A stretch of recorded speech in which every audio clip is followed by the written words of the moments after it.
Salut à tous, ici Andrzej. Je n'ai presque plus du tout de voix, c'est un peu difficile de parler en ce moment. Désolé, mais hier la bière tchèque était trop froide et trop bonne. C'est comme ça, il faut l'accepter. Et qu'en est-il de cette moto? C'est probablement le test le plus difficile, ou plutôt, il est très difficile d'évaluer cette moto parce qu'en général, on juge les Harley selon les critères Harley, car on n'a jamais vraiment attendu d'une Harley qu'elle freine, qu'elle tourne ou qu'elle accélère. Il s'agissait simplement de rouler de façon agréable et plaisante. Et si je devais évaluer cette moto selon les critères Harley, je dirais qu'elle est sensationnelle. Elle avance comme une fusée, freine de façon géniale, se conduit parfaitement, la suspension fonctionne à merveille. Et ainsi de suite, et ainsi de suite, et ainsi de suite. Mais le problème, c'est que les gens de chez Harley, avec qui nous avons parlé hier, l'un est responsable des relations publiques, l'autre chef des ingénieurs, ont dit qu'ils voulaient entrer dans ce segment et qu'ils ont pris tous les modèles de motos de la catégorie Adventure, ont sélectionné le meilleur de chacun, et sur cette base, ils ont construit la Pan America. Donc là-bas, la référence était le meilleur moteur de la catégorie Adventure, et ils voulaient faire un moteur encore meilleur. Ensuite, la suspension, et ils l'ont faite encore meilleure. Et ainsi de suite, et ainsi de suite, et ainsi de suite. Et donc, c'est un peu comme, tout simplement, vous le vouliez, vous l'avez. Donc, j'évaluerai la Harley Pan America dans le contexte de toutes les motos de la catégorie Adventure que j'ai conduites. Et c'est là que les choses commencent à se compliquer un peu. C'est un peu comme, imaginez, je ne sais pas, un nouvel élève arrive à l'école. Le garçon vient des États-Unis, il a un accent sympa, il a du style, il porte les chaussures les plus à la mode. Sauf que le problème, c'est que dans cette nouvelle classe, ce n'est pas ton apparence ou ton nom qui compte, tout est vérifié par la façon dont tu joues au foot. Et les gars disent, allez mec, viens sur le terrain, on va jouer. Et là, il s'avère que le garçon est sportif. Il a une bonne posture, mais parfois il rate, parfois il ne vise pas juste, parfois il rate une passe. Et c'est un peu pareil dans ce cas. On ne peut tout simplement pas construire une moto à partir de zéro, sans aucune connaissance, et s'attendre à ce qu'elle soit la meilleure de la classe. C'est tout simplement impossible en réalité. Cependant, pour clarifier, je vais bientôt passer à l'ordre dans lequel chaque moto se comporte, mais il faut le dire, nous sommes tous extrêmement impressionnés que Harley-Davidson ait réussi, car il s'avère que ce n'est pas comme s'ils avaient pris une nouvelle équipe, débauché des gens de BMW, de KTM ou des marques japonaises, qu'ils avaient constitué une nouvelle équipe et construite une moto. Non! Cette moto a été conçue et construite par des gens qui, par exemple, ont fabriqué des moteurs Milwaukee 8 pendant 20 ans, n'est-ce pas? Soit ça, soit Super Twin Cam, et ainsi de suite. Ils fabriquaient donc ces moteurs, et soudain, les mêmes personnes prennent le relais et construisent un tel moteur. Je suis vraiment impressionné, parce que ce moteur est vraiment, le groupe motopropulseur est vraiment très très correct. Il ne m'a pas époustouflé à aucun moment, mais tu roules dessus, et je sens simplement que ce moteur fonctionne. C'est pareil pour d'autres choses, par exemple le chef des ingénieurs. Il s'occupait des modèles Dina, pas Dina et d'autres choses d'infos similaires. Et on l'a un peu poussé à parler et il s'est avéré par exemple qu'il leur était difficile d'accepter qu'il fallait économiser du poids, qu'il disait que ça lui faisait un peu mal que la moto ait beaucoup de plastique, qu'elle ne soit pas plus en acier parce qu'il a dû complètement changer d'approche. Il parlait du son du moteur. On pouvait comprendre qu'il n'aimait tout simplement pas ce son parce qu'il était habitué à autre chose. Donc, en tenant compte du fait que cela a été construit par des personnes pratiquement sans aucune expérience, en partant d'une feuille blanche, cette moto est vraiment très très réussie. En ce qui concerne les sensations de conduite, c'est comme ça. Je suis monté sur cette moto, j'ai commencé à rouler et j'ai essayé de tourner avec et je me suis dit, je m'approche de Marius et je lui dis, hé, la tienne non plus ne tourne pas?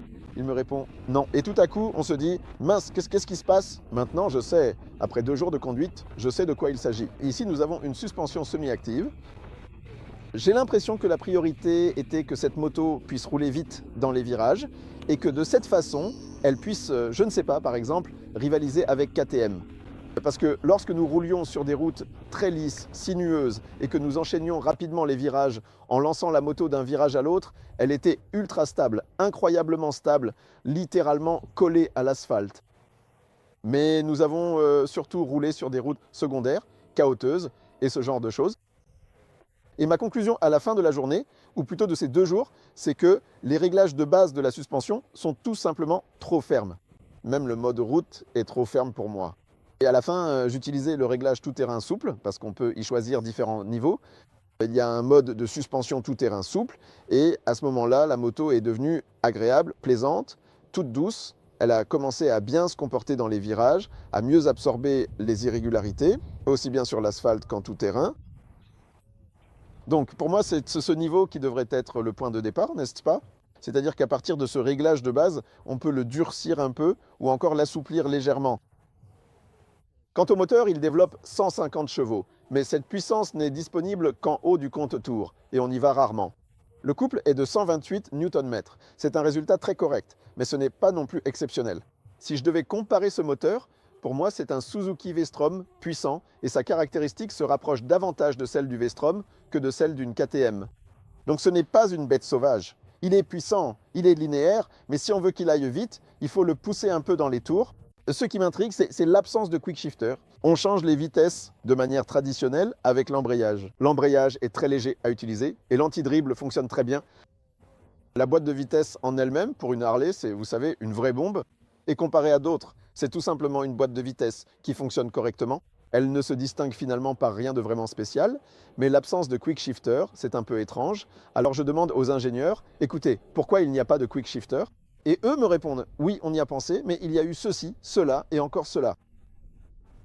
Bien sûr, ils ne l'ont tout simplement pas encore fait, parce que si tu veux rivaliser avec la concurrence, tout le monde a un quick shifter pour monter et descendre les rapports, alors comment peux-tu ne pas en avoir ici? Mais de toute façon, moi je roulais principalement en effleurant simplement la poignée de gaz. Même quand je rétrogradais, je donnais un petit coup de gaz et hop, tout fonctionnait parfaitement. Ce qui m'a beaucoup plu, je vais revenir un instant sur la suspension semi-active, c'est ce système où la moto s'abaisse. Il peut s'abaisser jusqu'à 55 mm. Ce qui, si on ajoute la selle réglée au plus bas, fait que la moto peut avoir, je crois, une hauteur de selle d'environ 810 mm ou quelque chose comme ça. Eh bien, mince, c'est très bas. Et ce qui est drôle avec ce système, c'est qu'on ne sent absolument pas qu'il s'abaisse ou se relève. Tu t'arrêtes simplement et tu poses les deux pieds, moi complètement à plat sur le sol. On se sent très en sécurité et, selon moi, c'est vraiment une caractéristique qui distingue cette moto de la concurrence et qui fait que beaucoup de gens voudront sûrement l'essayer. Parce qu'on peut tout simplement être de petite taille et rouler sur une adventure. En ce qui concerne les freins, nous avons des Brembo et ils sont bien sûr très efficaces, mais ce système CBS, tout ça, ça fonctionne, ça freine très bien. Mais la sensation sous la pédale arrière est franchement un peu émoussée, ça t'isole un peu et à bien des égards, cette moto est comme ça. Tu roules, tout fonctionne, mais il y a ce côté justement un peu émoussé, un peu brut, parfois même un peu rustique par endroits. Vous savez, ce sont de petites astuces, de petits détails, mais c'est ce que nous avons tous ressenti, à l'exception de nos amis automobilistes, qui, eux, roulaient simplement et disaient « Ouais, super moto, tout est confortable ». Et vous voyez, c'est un énorme problème. Eux, en fait, les gars qui viennent de l'automobile ont dit qu'on chipotait vraiment sur tout, qu'on décortiquait chaque détail, que ceci n'allait pas, cela non plus, etc. Ils disent que dans les voitures, on accepte simplement le produit tel qu'il est, et c'est tout.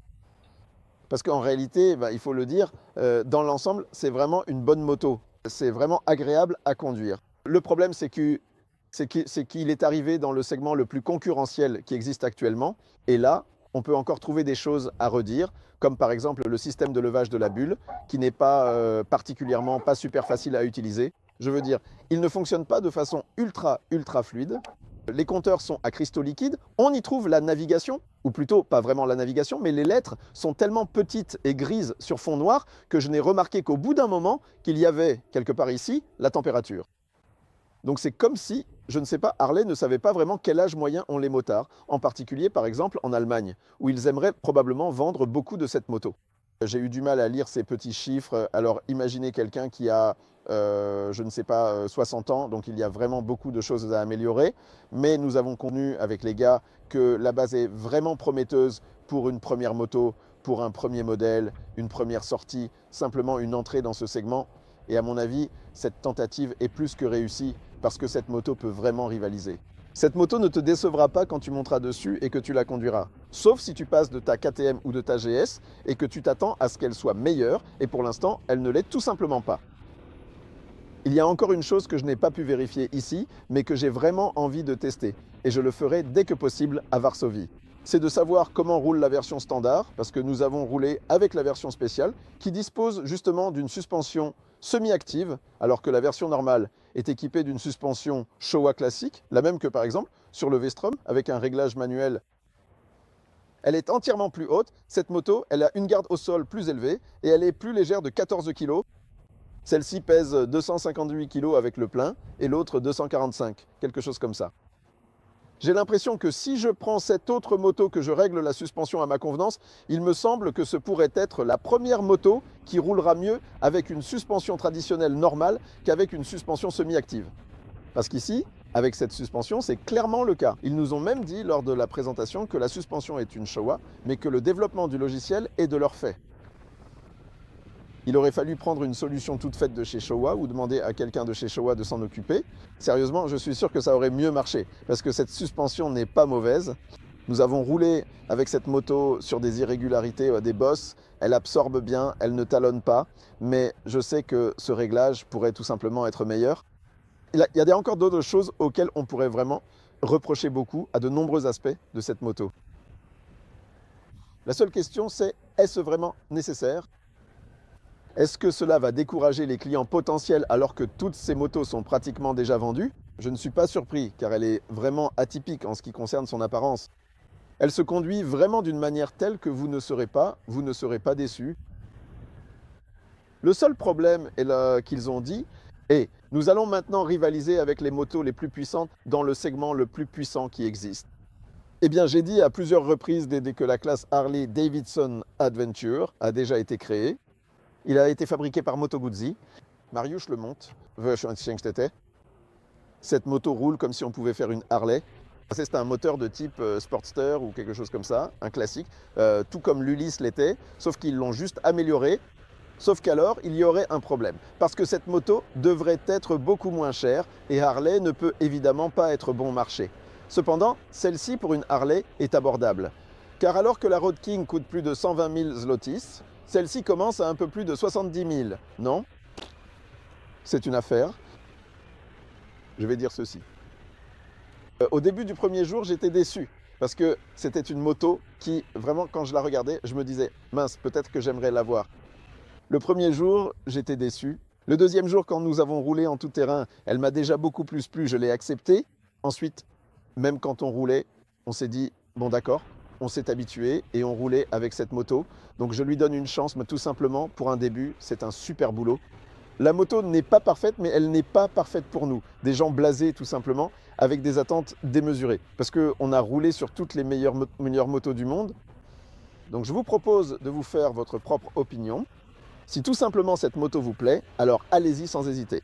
Et maintenant, la question est de savoir s'il va attirer des gens qui roulent sur des BMW, KTM, Yamaha, Honda, ou si ce seront tout simplement des passionnés de la marque Harley-Davidson qui vont l'adopter. Et alors ce sera une Harley de plus dans leur garage, et dans ce cas, un tout nouveau monde va s'ouvrir à eux. Mais sincèrement, attendez vraiment un peu. Avant d'écrire ce test, je vais absolument remonter sur une moto avec une suspension traditionnelle et je décrirai tout cela dans le magazine. De la même façon, je parlerai de ce système, pas des systèmes, de tout, parce que vous savez, on pourrait en parler sans fin, mais ce n'est pas le but.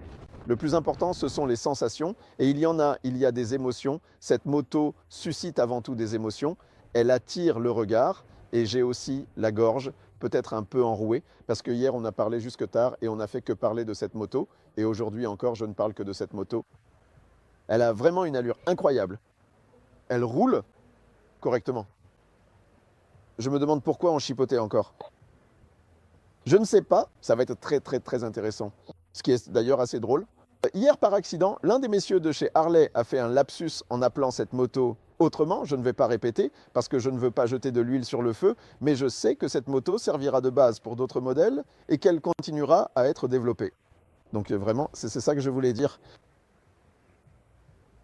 C'est super étrange, mais au fond, c'est plutôt cool. Ah oui, justement, à propos d'un détail qui pourrait être utile. Par exemple, la batterie est placée à un endroit idiot parce que tout tombe simplement ici et ça tombe sur cette batterie, voilà. Il y a des choses comme ça, tout simplement irrationnelles, complètement irrationnelles, mais au fond, c'est confortable. Le contrôle de traction, ça c'est important. Par exemple, en tout terrain, l'électronique fonctionne vraiment correctement parce que le contrôle de traction ne nous a pas ralenti en tout terrain. Nous roulions sur un terrain très glissant et c'était assez drôle parce que nos guides étaient des messieurs qui avaient participé plusieurs fois au Dakar et eux avaient des pneus à crampons sur leur moto alors que nous roulions pratiquement avec des pneus routiers, mais la moto glissait, le contrôle de traction fonctionnait et elle avançait, il ne coupait pas complètement la puissance. Ce n'est que lorsque je suis entré dans un sable vraiment profond qu'il a fallu désactiver le contrôle de traction. J'ai dû maintenir un bouton et tout de suite le contrôle de traction s'est désactivé. C'est alors qu'il est intervenu de telle manière que je me suis embrouillé et je suis tombé, ma jambe est restée coincée sous la moto. Et c'est absolument tout ce qu'il y a. La suite dans le magazine. Je dois encore rouler davantage avec. Et si vous avez déjà vos propres réflexions ou si vous avez eu l'occasion d'essayer cette moto ou qu'elle apparaît chez les concessionnaires, écrivez vos commentaires. Je suis très curieux de connaître vos avis. Des gens, par exemple, qui ne font pas autant la fine bouche que ces foutus journalistes. Allez, salut!